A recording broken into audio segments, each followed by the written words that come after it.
അവിവേകങ്ങളുടെ മഹോത്സവവും ഏറ്റവും ഒടുവിൽ ഒരാഘോഷവും കണ്ടാണ് ഇന്ന് തദ്ദേശ സ്വയംഭരണ സ്ഥാപന തെരഞ്ഞെടുപ്പിൻ്റെ രണ്ടാം ഘട്ടവും അവസാന ഘട്ടവും പൂർത്തിയാകുന്നത്. അവിവേകങ്ങളുടെ ഒരു ഉത്സവം എന്ന് ഞാൻ പറഞ്ഞതിൻ്റെ കാരണം ഈ ഇലക്ഷനായിരുന്ന 2 ദിവസങ്ങളിലും സ്വന്തം സ്റ്റേറ്റ്മെൻറ്റുകളിലൂടെ അത്തരം സ്റ്റേറ്റ്മെൻറ്റുകളെ തള്ളുന്നതിലൂടെ അങ്ങോട്ടും ഇങ്ങോട്ടും തള്ളിക്കളിക്കുന്നതിലൂടെ ഇലക്ഷൻ ദിവസങ്ങളിലേക്കുള്ള വാർത്ത നൽകുന്നതിന് മത്സരിക്കുന്നത് പോലെ തോന്നി മുതിർന്ന നേതാക്കൾ. ഏറ്റവും ഒടുവിൽ ആഘോഷപൂർവം ഈ പറയുന്ന രാഹുൽ മാങ്കൂട്ടത്തിൽ പാലക്കാടുമെത്തി. അത്രമേൽ ആഘോഷിക്കേണ്ടതുണ്ടോ എന്ന ഒരു ചോദ്യം അവിടെയും പ്രസക്തമാണ്. പക്ഷേ ആക്രോശിച്ച് നിന്നിരുന്ന മാധ്യമപ്രവർത്തകരൊക്കെ വളരെ ആവേശപൂർവ്വം അടുത്തെത്തി കിള്ളി ചോദിക്കാൻ ഒരുപാട് ശ്രമങ്ങൾ നടന്നുവെങ്കിലും വളരെ കുറഞ്ഞ വാക്കുകളിൽ മറുപടി പറഞ്ഞ് അദ്ദേഹം പിൻവാങ്ങി.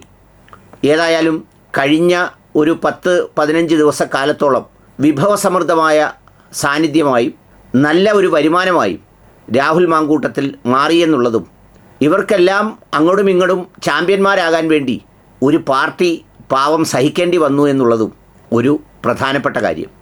ഏതായാലും അദ്ദേഹത്തിൻ്റെ ആ വന്നിറങ്ങിയ നിമിഷങ്ങളുടെ ചില സംഗതികൾ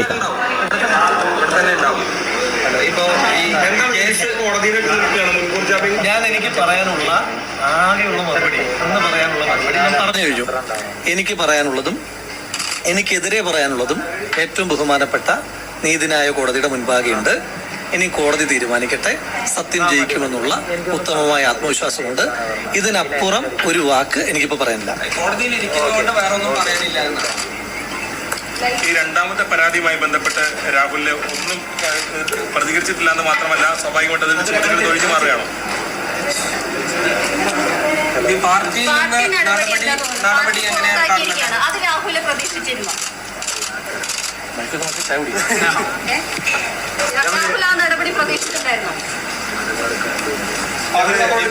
പാർട്ടിയിൽ വലിയ വിശ്വാസമൊക്കെ അർപ്പിച്ചിരുന്നു. പാർട്ടിയിൽ നിന്ന് പൂർണ്ണമായിട്ട് സസ്പെൻഷൻ എന്നുള്ള രമേശിനെതിരെ ഉൾപ്പെടെയുള്ള ആളുകൾ രൂക്ഷമായ വിമർശനം ഉന്നയിച്ചുകൊണ്ടാണ് അവസാന ഘട്ടത്തിൽ രംഗത്ത് വന്നത്. താങ്കൾക്ക് അതിനെ കുറിച്ചൊന്നും പ്രതികരിക്കാനില്ലേ? അങ്ങനെ മുങ്ങി എന്നുള്ളതാണ് പൊതുവെ പറയപ്പെടുന്നത്. അങ്ങോട്ട് തമിഴ്നാട്ടിലും കർണാടകയിലൊക്കെ ആയിട്ടാണ് കണ്ടത് എന്നും പറഞ്ഞു.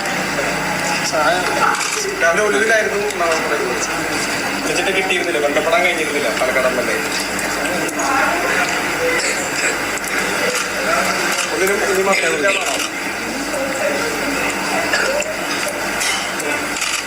ഇനി മാധ്യമങ്ങളോട് പ്രതികരണം ഇല്ല എന്നുള്ളതാണ്. അതായത് കേസ് തീരുന്നവരെ പ്രതികരണം ഇല്ല എന്നാണ് ഈ വിഷയത്തിൽ.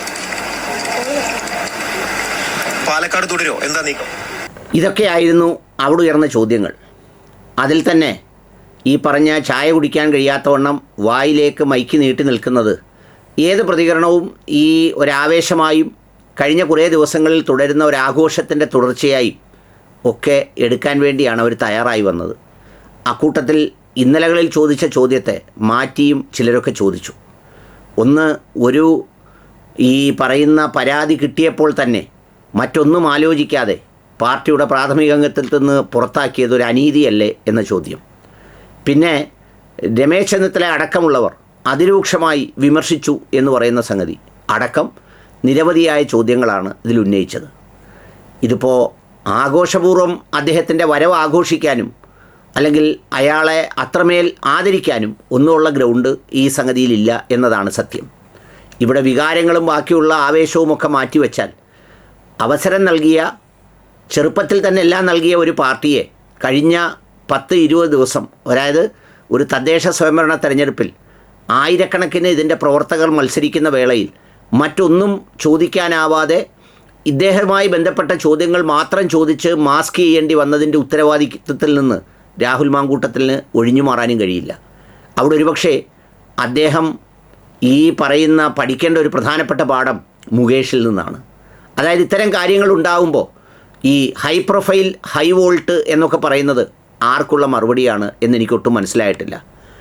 ഈ ആരോപണം ഉന്നയിച്ച, ആക്ഷേപം ഉന്നയിച്ച വിഷയത്തിൽ അതിൻ്റെ വെറാസിറ്റിയിലോ അതിൻ്റെ എന്താ പറയുക തീവ്രതയിലോ അല്ലെങ്കിൽ ആരുടെ പേരിലായിരുന്നു, ആരാണതിന് മുൻകൈ എടുത്തത് എന്നുള്ള ചോദ്യങ്ങളൊക്കെ ഉള്ളൂ അവിടെ ഇനിയും ഉത്തരം കിട്ടാതെ നിൽക്കുന്നത്.